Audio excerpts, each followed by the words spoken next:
Hello, everybody. You got two titas today. You got Jada and Camille. Welcome to the show. We are calling all boss babas and creative kabayan and redefining what it means to be tita. We all need a break, so grab your favorite scrunchie and throw your hair up in a pineapple bun. Put your face mask on, because we're going to talk self-care, self-love, all that. Self-care, self-love. Coincidental that we are talking about self-care when like two of our members are unfortunately sick and out right now. So yeah. And the guilt is real, right? Like whenever we've had to like reschedule our shooting days or anything like that, there's like heavy guilt that comes with that. And I just want to give a quick shout out to Kai and Liz. I hope you guys are feeling better. We love you. We miss you. And please do not even feel like an ounce of guilt, because it's important to take care of yourself. 100%. Right? 100%. If you don't give yourself that break or you don't make that call for yourself, you know, who will? Yeah. You don't want to know what's going to happen after that. All right. So how are you doing, Cam? How's your week been?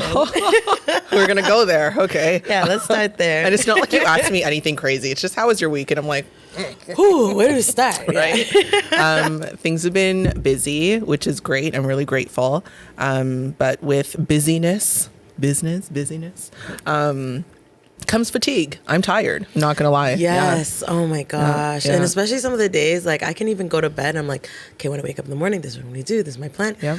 But when I wake up and then it's like gray skies, that stuff affects me. Like the weather affects me sometimes. 100%. But that's me. I know that's not may not be for everyone, but I feel like that's definitely been playing into my fatigue as well. 100%. Aside from the busy work. Yeah. I've heard a lot of people talk about like seasonal affective disorder and how they really have a hard time in these colder winter months because like we just don't see the sun as much and whatever else.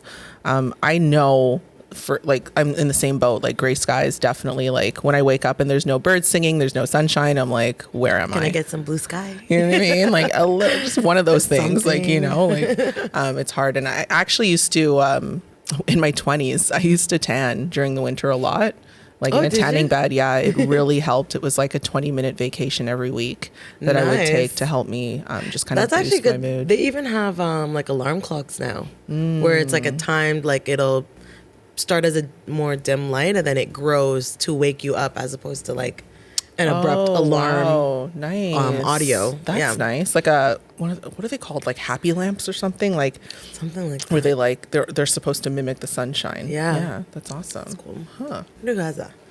One day. Yeah, maybe I'll get one. I'm gonna look if it's on like Amazon or something.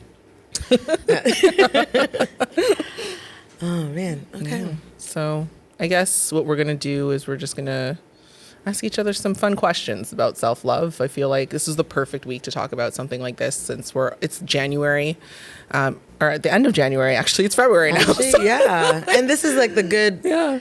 Even like we all made resolutions at the beginning of the month. So I feel like this is also that point in the year where it's like, okay, are you really, sticking with your goals? Maybe you have to reset it. Maybe you tried it for the month and it wasn't working, right? Yeah. And maybe you made these like aggressive goals for yourself and you didn't incorporate any form of rest or self-love or self-care, in which we're here to tell you that doesn't work. Can you share a personal journey or moment that led you to embrace self-love? I feel like it's never just one thing. Never just one moment. I feel like there's been like several moments throughout my life where I've been like forced into thinking about caring about myself more. Yeah. The most notable time I will say, it was like sometime in my early 20s. I was managing a gym in North York and I was sick for, I want to say 2 weeks, and I was hospitalized for a week. Oh my goodness. Yeah, with really bad food poisoning. Don't know what the source was. That first time you ever had to go to like the hospital for that? Yeah. I honestly thought I was going to die. Like it was bad. I was like, I had, I don't want to paint a picture. It was just really bad. I honestly thought it was it. That was it for me. It was terrible. And being in the gym industry, like you're confronted with that every day, right? Health, wellness, but sometimes it doesn't always translate because you're just looking at the gym and like you don't really know what that means. But it was really eye-opening for me. So when I came out, I remember just taking my eating habits more seriously, because anyone who knows me knows I love to eat, and I don't always eat healthy, or I wasn't always eating healthy. I wasn't always making the best decisions. So I like I said, I don't know to this day, as someone who's like really regimented and really specific, I don't know what it was that caused me to be so sick, which is so scary. Yeah. It's moments like that too. It's like you forget, or like you take for granted sometimes your range of motion, or even just like your physical functions, like breathing through both of your nostrils. Oh my god! Like, you know, it's easy, even something as small as that, where I'm like, I hate when one is blocked, and I'm like, I just want to get that back. And I know that's like such a smaller comparison to something like that, but main point being just like, you know, really appreciative of our health, right? Why it's so important. I'm sure all of your Lolas and Lolos, and maybe even your parents, have said, you know, your health is your wealth. So yes, we're definitely feeling that. Definitely feeling that as we get older. So two things come up for me, and like I wish I had like shinier examples to share, but mine were kind of like accidents. So in terms of like just instilling like more self-love for self, I was working at a company 1 year, and they had a manager's program. And within this manager's program, it brings them all together from different departments. And it was basically a program on how to strengthen your leadership skills. And there was a 30-day challenge. And within that 30-day challenge, it could range anywhere from like actually working out to meditating, but just trying something new and sticking to it for the 30 days. So I opted for a meditation, 5 minutes, and that was game changing for me. And I was like, this is like one of the best things ever. And also at that point in my career, it was my first official manager title. So new anxieties, new frustrations, and just trying to manage it, but like keep your cool because you're also the manager. Right, and you know what I mean? So you gotta set the bringing tone. in a tool like meditation was so powerful. You always hear the great things, but then it's not until you actually stop and make the time for it. We were talking about something off camera, but it's the same message. Yeah. And then the second time I would say was during COVID. 2020 pandemic lockdown. We ain't got nothing else to do. Nowhere to be. So you know what? Okay, let me reevaluate my skincare routine or my hair care routine. Let me actually get 8 hours of sleep. And also that was another turning point too, as vain as it sounds. When the lines under my bag started popping up, I'm like, oh my God. And You're you know, so like that funny. physicality where I'm like, oh my gosh, I'm okay. Now I do have to buy eye cream. Oh my gosh. So, yeah, as funny as like, you know, where it kind of came from, those were my moments that I was like, yeah, I gotta show myself some more love, you know, and I don't have the excuse of my youth, you know, and so.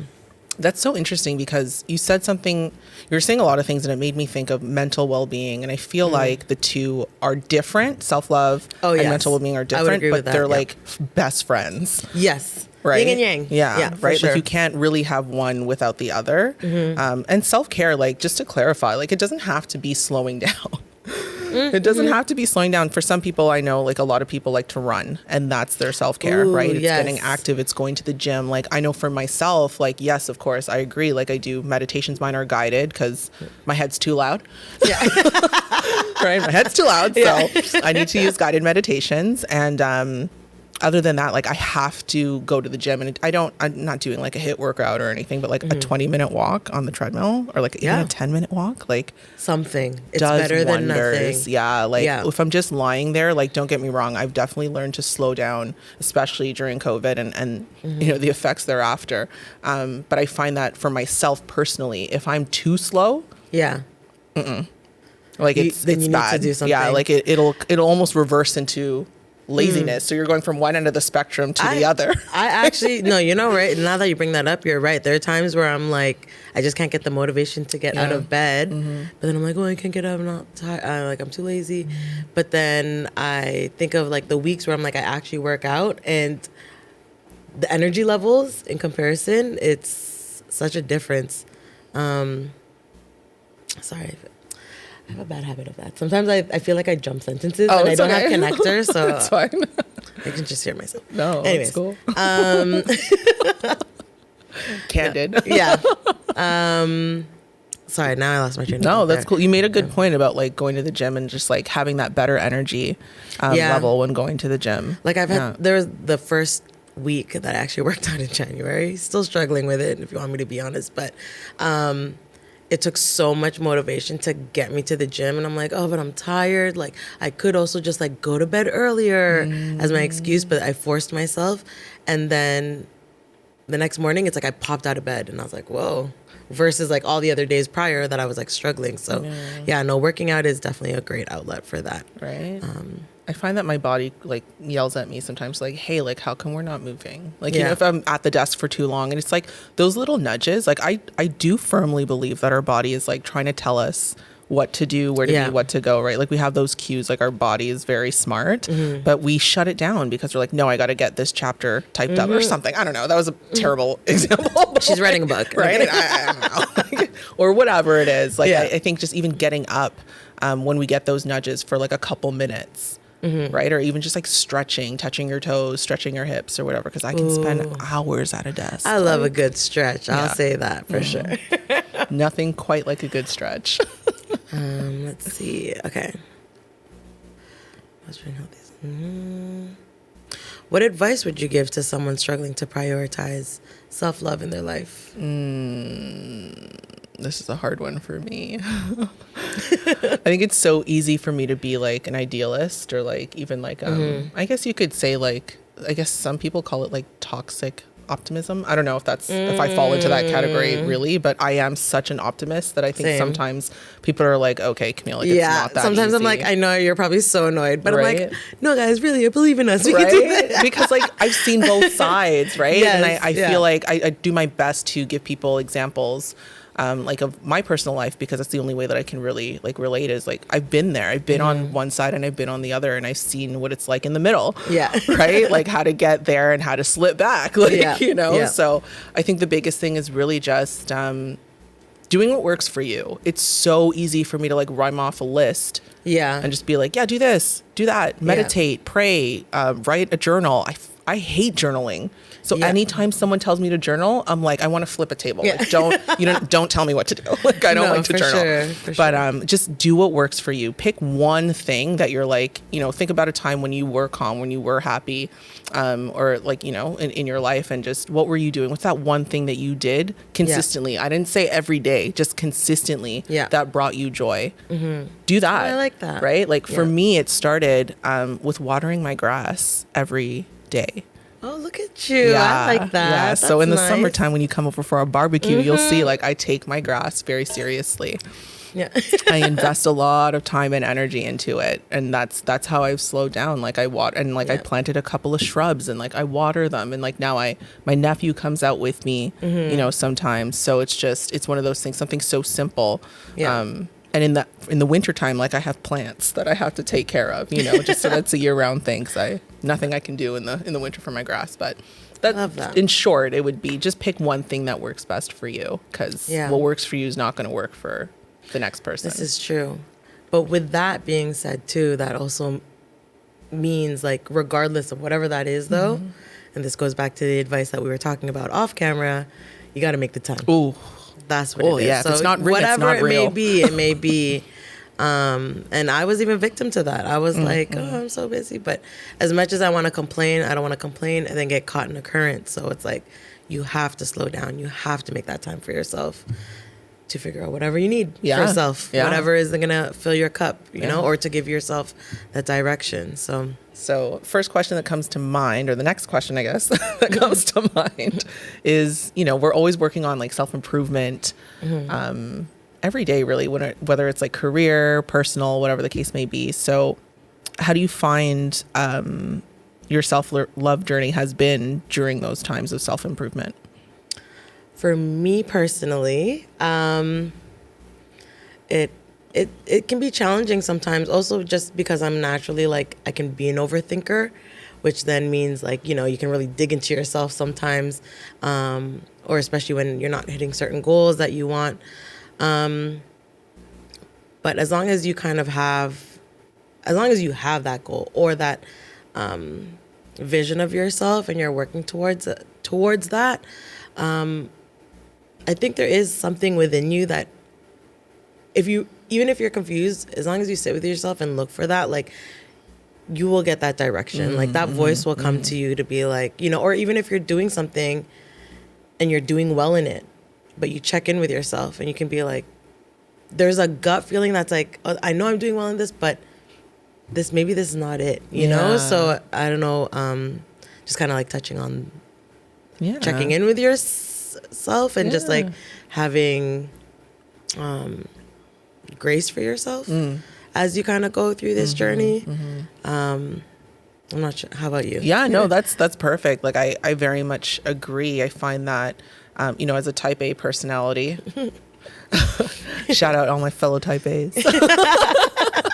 You know, it's so easy to fall into like a spiral of self-criticism when you know, when you miss a mark, and it doesn't even have to be like a big ball that you've dropped. Yeah. It could just be like something so small. Like, there's a typo in my email and I'm like, absolutely not. Yeah. Like, I failed life. Like, this is the worst thing, you know, and it just goes from there. But like, the reality is like, that's a lot of these little things don't matter. And I feel like it takes time, like to your point earlier, like it just takes time to develop, that grace for yourself and that self-compassion. And I think without encountering self-care and self-love, I wouldn't be able to move forward with my life, because, you know, the way that I see failure is almost like, or not even failure, just like any setback or any change, any self-improvement. It's just like you're pulling back a slingshot, right? So a setback is like it's like when you pull back a slingshot and then you let it go and you're catapulted forward. So when I think of it from that perspective, and again, this is me being an optimist, okay? So like, this is how I see my failures. I see them as catapults to greater heights. Yes, like, there we go. So just that grace, but it comes like, that's been a lifetime of self-care and self-love. So I don't even know if I'm answering my own question, but I think the point is, when you said grace, it kind of just ignited something in me, because that's essentially what it is. You have to give yourself that grace. Because I promise you, no one's watching you as hard as you think they are. And that mistake that you feel, you know, you made is really just an opportunity for you to learn and do better and help more people, whatever the case may be. Yeah. So in what ways do personal relationships, both romantic and platonic, contribute to or challenge your journey towards self-love and mental well-being? That's a good one. I love that question. Oh my goodness. That's a good one. Wow. Where do I start? And whose feelings am I going to hurt? No, I'm just joking. Self-love and mental well-being. I feel like you're ready to go. I just gotta lift the gate. I'm ready. No, like, I feel like, okay, so you know me, like, I don't really keep a lot of people around me just because, I don't mean to always bring faith into this, but like, I am a woman of God. So everything that I look at is through like that lens, a lens of my faith. And I was talking to my priest last week, actually, and he was talking about pruning. Like when you prune a tree, right? Okay, like, and you get rid of all the dead spots so that the tree can grow properly. Right. So like when you have a branch on a tree, for example, and there's one part of the branch that's diseased, you cut it off so that it can grow back or like regenerate, or it can just grow in other ways. But without cutting that diseased part off, that disease will spread, like guaranteed will spread. Yes. Right. And then you'll have to cut the whole tree down. So I love that comparison. Right? So if you look at your life that way, and you look at, you know, the people in your life, you know, don't get me wrong. I'm not saying you have to leave everyone in the lurch. You know, we're all here to help each other at the end of the day, but sometimes there are people that you have to prune out of your life because they're not even there for their own good. So they're not there for your good either. No, for sure. And I'm a big believer of like, you know, like show me your friends, or what was the show saying? Me your friends and I'll show you who you are. Exactly. You know, or the 6 closest people to you, or a reflection of who you are, and on your journey of self-love and like bettering yourself, that is a big factor. And then sometimes you got to take the time to evaluate that as well. And as we get older, it's like you have to be more intentional. Yeah. Right? Yeah. And it can feel lonely. Like, that's true. that like I don't want to say I've lost friendships, but like because I don't usually end friendships per se, but I do stop spending time with people, and it's not always intentional. It's just, this is what I'm working on, or this is where my focus is. So if that's not something that aligns with what your focus is, that's cool. We're just not going to spend that much time together. That's just a natural occurrence of what's happening when we're all focused on what we're supposed to be focusing on. And if I think about things like Tita Salita, like it brought me to you, brought me to Liz, and it brought me to Kai, and like these are friendships that I very much cherish. It's a new friendship, as we discussed, right? But like very, very much an important one to me. And I wouldn't have been able to do that if I didn't walk a lonely road for a while and create room for those friendships in that time. So yeah.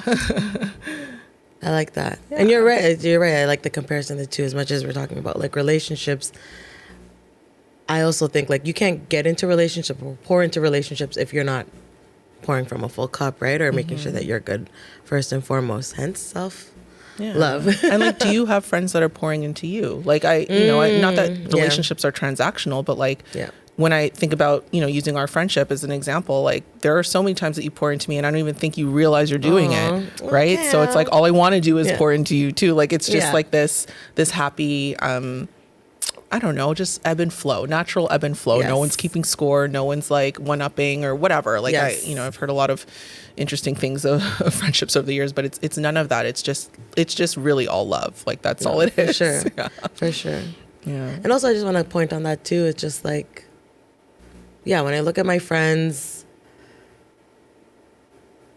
sometimes they challenge me too, just because like sometimes they can be completely different personalities, but how they do self-love as well, even if it was something I didn't do for myself.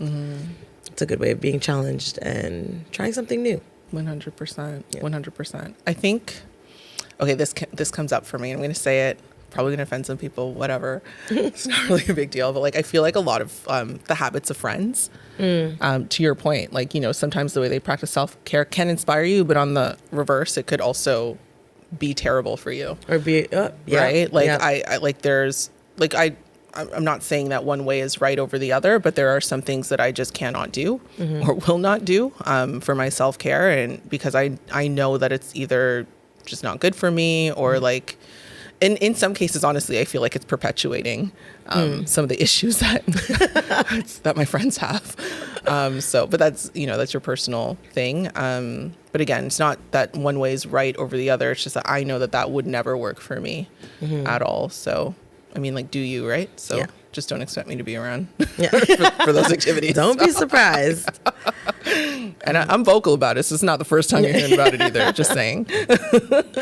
How do you handle setbacks or failures while maintaining a positive sense of self-love and overall mental well-being?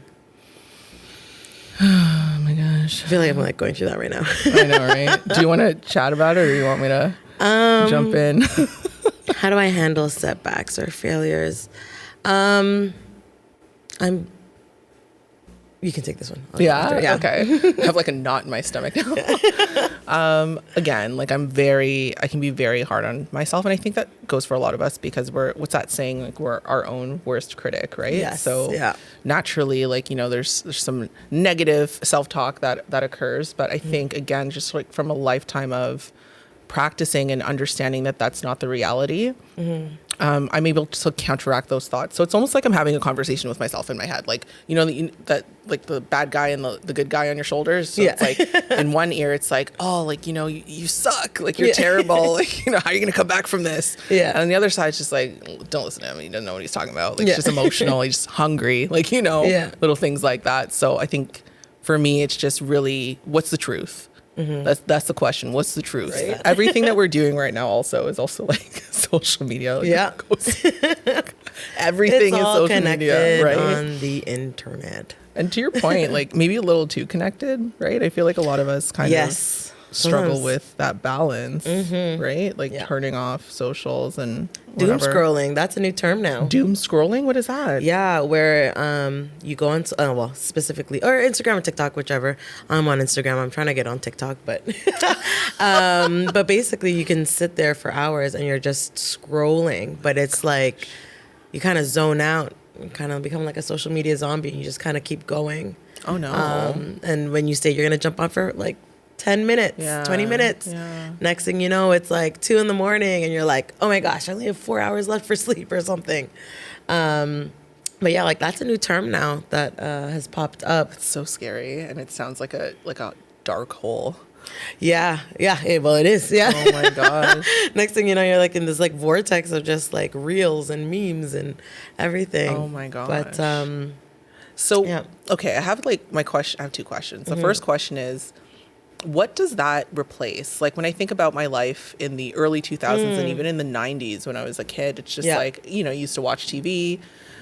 When I was a kid, I used to write stories, like read books. So like, what did it replace in your life? Do you think? Like I almost feel like, I mean, it's a great tool. As of late, for me personally, I'm like, it's a distraction. Like unless it's like a business, like interaction of some sort, or like connecting with their community, like something with purpose. To me, it's like I have to be careful because I am one of those people. I'm like, I'm just going to hop on for a few minutes. And then next thing I know, I'm like, oh my goodness, like I just wasted like 2 hours. Like, so it's a slippery slope. And for me, it can be a distraction if I don't use it properly or if I don't kind of keep an eye on myself, if that makes sense. Yeah. Are there any like strategies that you've implemented to help maintain like a healthier relationship? Because I know like for you, like she's one of the most social people that I know. And like you have a lot of friends, you have a lot of like, you have a business account, personal account. Like what kind of strategies do you implement for that? So I am an Apple user. So I definitely do use that, the screen time protector. I don't even know what the term is called. But basically you put in the amount of time that you will have for certain apps. And once you hit that quota, it doesn't like lock off the app for you. You can still jump in, but it kind of like powers it down in a way. Yeah, like so even like the app on my screen, it's like a shade darker, indicating like it's locked off for me because you hit your quota. Yeah.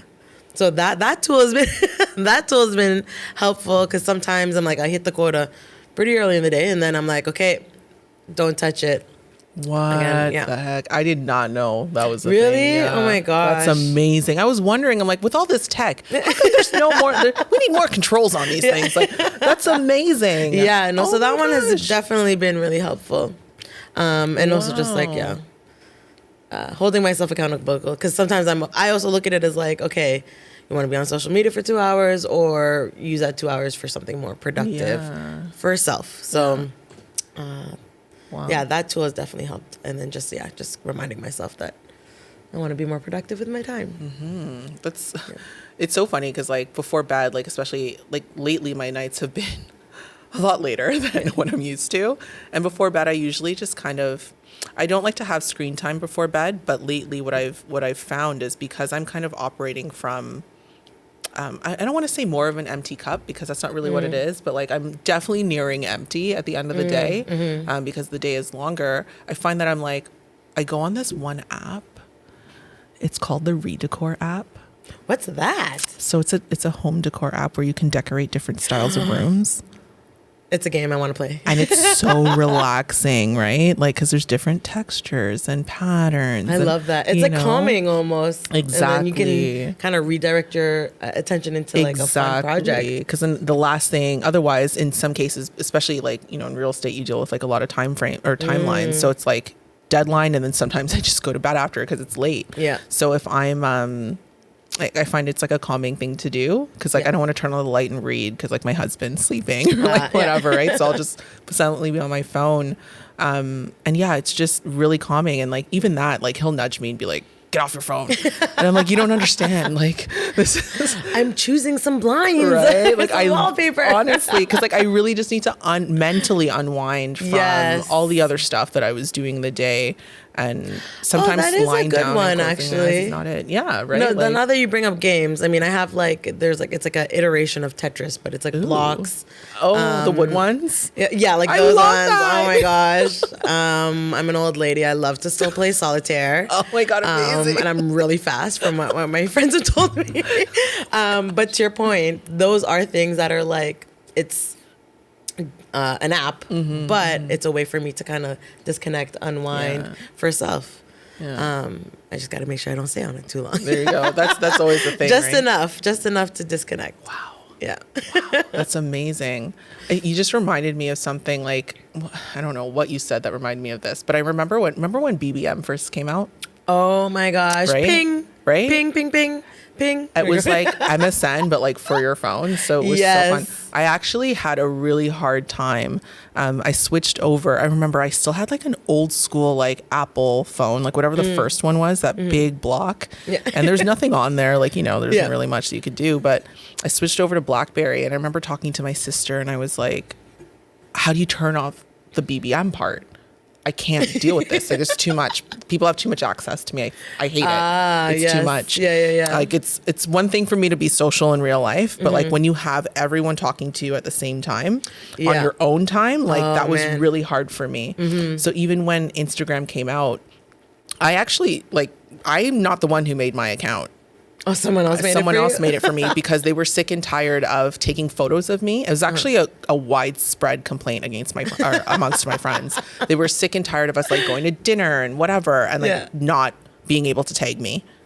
I'm dead. And I was like, that's her what Facebook is girlfriends were for. like, we've had enough. Yeah, it was men and women, like both. I was getting it from all angles, work, personal, like, you know what I mean? Everyone that I was talking to, they're like, how can we tag you? You know what I mean? So when I first got it, I was like, oh, like I have all these tags, like, and it was fine. Like when I first logged on, because even after she created the account, I didn't log on, I think, for another like year and a half. I was like, I'm not subscribing to this. It's ridiculous. Like, I'm still getting over BBM. Like, how dare you? Like, It's going too fast. It's too much. And then like, obviously now I've leaned into it, but like for that personal account, it's still active, but I only have, I only follow family on there. Okay. And then my, this like social media is really just work with Camille.ca. Like I only use it for business, all encompassing, right? Though. Like I'll go to my, I do my best to only follow people that I know. And normally these people have businesses, and I engage with those accounts. So I do my best to use it for good. Yeah. I don't have notifications for social media on my phone. I was about to say that. That's right after. I was like, but not even like notifications for social media. Well, I guess some of your messaging platforms, depending on like who has to get you, but controlling the notifications on your phone, what can come through. There's a period where I took off all the notifications on all of my apps. I have a few now, but it definitely helped kind of take away. Because sometimes when you have it all comes on your screen, like it does instill anxiety, and it's like this is just an Instagram DM, and it's like my friend, like it's not even anything serious, but to have an influx of that and the sounds from your phone, sometimes you got to cut that noise. 100%, and I feel like there's like the thing is like not everything is time sensitive, right? As much as you think it is, and like for me, the general rule of thumb is if you're not calling me, it's because it's not an emergency. Yes. You know what I mean? Like, don't get me wrong. Like, if we're working on a project and I'm like, text me about this, like, I'm very intentional about that communication, like, because it's time sensitive, that's a very different story. Yeah, that's different. 95% of the time, maybe even more, it's not important. Like, I have a family group chat. They're unmuted. Everyone else is muted. Like, it's not important. And like, I have a whole separate phone for clients. Oh, man. Because if it's after 9 o'clock, I'm sorry, I'm probably sleeping. And they know that. That's another good one, too. If your work offers you a work phone, if you can separate the two, I think that's also a good way, a good tip as well. Yeah, right? Anything to kind of keep that space and maintain that solitude of peace and creating that time and space for yourself to think and to just be. To just be. We don't always have to be plugged in. We're not an appliance. So we are wrapping up our discussion here on self-love and self-care. Oh, I feel like that was like a lot to move through. Yeah. It's felt like a very heavy episode for some reason. Just a lot of reflection, a lot of deep thinking and saying things. My wheels are still going to be turning after we leave. Right? We're going to probably grab some food and and rap about this a little bit more, right? So if you had to leave a piece of advice or even like just a saying for the people out there, what would it be in regards to self-care? So I've received this from my good friends. Well, actually, it's really Camille. Oh my God! No, honestly, this question has been like I have a lot of things going on right now. And I feel like I keep bringing myself back to this question. You think of all the different factors and elements and what can happen, but it's like you always have to start it with, what do you want? Simple. Bring it back to yourself. Let that be your starting point and go from there. And then back to that example of just making sure that you make that time for yourself. It's easy to complain, you know, but if you want to make actual change, you got to make that time. So that would be mine. Gosh. Yeah. That's a big one. That's huge. I think I'm going to have to echo the same because actually, shout out Mark LaFleur. What up? Founder of True Local and now founder of many other companies. He's actually the person who asked me that question. I thank you for picking up my call or calling me back and you know, and letting me talk to you about this. But I needed some advice about something business related. And he was like, okay, like, what do you want? And it was such a simple question. I'm like, as a helper, it's so easy for me to get caught up in what other people want, what other people need, and how I can reallocate my life to accommodate those things. But the reality is like, I do have to look out for myself. Yeah. And sometimes the best way that you can help other people is through helping yourself. Exactly. If you can't help yourself, you cannot help other people. That's just the reality, right? So a lot of that is like, it cues me to check in with my gut because, you know, we have that gut instinct for a reason. Like it's trying to tell you something. So totally listen to that. And that's a lesson that from my mom, shout out mom, from a long time ago, you know, having to navigate challenges and early on in life. So that's what I would say. It's simple, but it's a good reminder. And also I think as Filipinas, also as women, in society, we are caretakers. We are always meant to be taking care of those around us, right? So then you can get wrapped up in the like, well, what about them? Or what will they think? And this and the third. And it's great. Be considerate. But again, you can't pour from a empty cup. For sure. You just said something that made me think of a show that I started watching. It's called Expats on Amazon, and it's about these expatriate women that live in Hong Kong and how their lives are intertwined. But I think the thing that stood out to me in the trailer when I was watching it is that they have what am I trying to say? Like housekeepers. Oh, okay. And their housekeepers Filipino. Oh. And then one of the scenes was like, you know, we know what's in these people's, she's speaking Tagalog, and she's like, we know what's in these people's closets, you know, and their friends don't even know. I don't know what the scene is in relation to yet, because we didn't get that far yet in the series. There's only two episodes that are out so far, but I thought that was really interesting because, like, to your point, like that's such a visual, because they're sitting around a table in that scene, and that's it. Like, we are expected to be caretakers. And sometimes I think that's one of the things that I've inherited for sure. For sure. It's like, you also, like, there is a sense of pride too, knowing that you're reliable and that people can come to you. And I want to be that person, especially for my loved ones. Right. But again, that's why self-love is so important. You got to tap in with yourself. So 100%. Oh my gosh. I feel like that's a whole episode in itself. Yeah. So kind of want to do something fun. Right? Well, define fun. My version of fun is what's something that, and I'm posing this question to myself too, obviously, what's something that you can commit to for the remaining part of this week, starting tonight, in terms of self-care? Self-care. What's a self-care thing? Today. Just leaving it open that you can commit to for the rest of the week from now until Saturday. I gotta go to the gym because since the month has started and y'all have it documented that I'm like, 2024 fitness, trim the tabak, remember? Oh my goodness. Anyways. Okay, straight up, I'm just going to share it. I've literally only gone to the gym 3 times now for the month of January. That's one more than me. So you Jada know what, wins. For the rest of the week, not yet. We're still in it, Cam.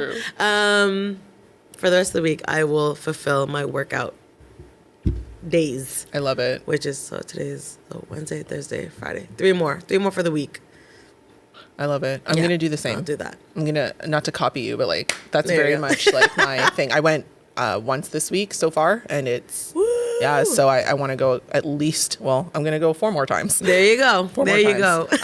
Or at least a workout. Sorry, I'll change it. I'm not going to go to the gym per se, because tonight I cannot go to the gym. I can commit to a workout though. So, because goals need to be smart.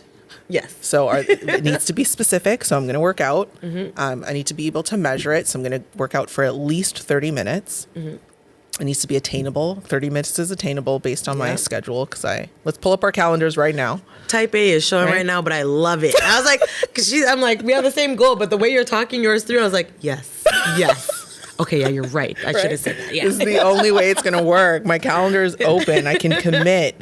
So, yeah. Oh, wait, are we putting it in our calendars? Yeah, specific, measurable, attainable, realistic. It is realistic. I can do this because, again, I'm looking at my calendar. Yeah. It can be done. And it's 30 minutes minimum. 30 minutes, yeah. And it's timely. So. Done. Yeah. Tonight at 6:30.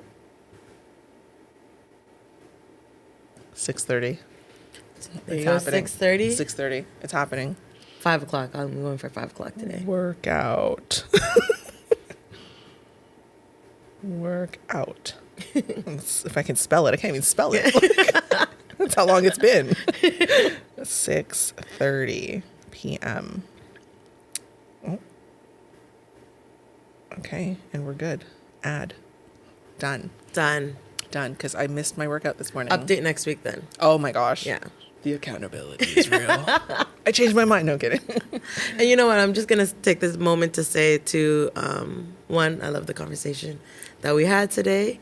But also for our viewers out there, obviously we come from a place of love and we're always open to share everything. But we also do want to note we are not licensed professionals. We just the homies, we're the titas out here just having a chat and sharing our experiences and our stories and tips. So it's a great but yeah, I'm happy that we did start with self-love because now we are in the month of, or on the brink of February. And February is love month. So speaking about self-love, and then over the coming weeks, we're going to discuss other types of love. So family, a relationship, a family relationship, romantic. So you single, committed, whichever one. We're going to talk from both perspectives. And then what's the last one? I think we have more friendships. And friends. Yes, that one's going to be. How many of us have them?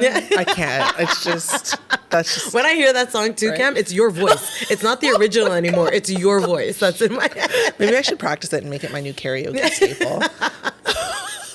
If you record it, send it to me. It's going to be your ringtone. Yeah. Who is that? That or you rapping Air Force Ones my in God. French. Okay, so I had like a crazy moment. I was driving with my husband and I was thinking about that moment. I'm like, oh my gosh, so embarrassing. The moment on air. And what starts playing on the radio? No. I swear to God. It's hilarious. Yeah, like it was just, I was like. They wanted to laugh too. You know what I mean? He's like, you think that's funny? Yeah. Like it was hilarious. Oh man. Justin's like, don't be embarrassed. He's so sweet. But, no, I love that. That was such a moment. Also, skill. Hello. Oh, I don't know. The translation was a little rough. Oh, man. But hopefully this conversation made you feel less alone, because I know self-care can feel like a lonely journey, and a lot of these things, are not talked about out loud. Yeah. So shout out to you. I see you. We see you. You're doing not the alone. most. Yeah, you're not alone. The burden's heavy. Yes. But it's worth it. Yeah. Just learn to take care of yourself. Yes. Yeah. So. However that looks for you. So we'll see you next week. We're going to talk about more relationships. Have a great week, y'all.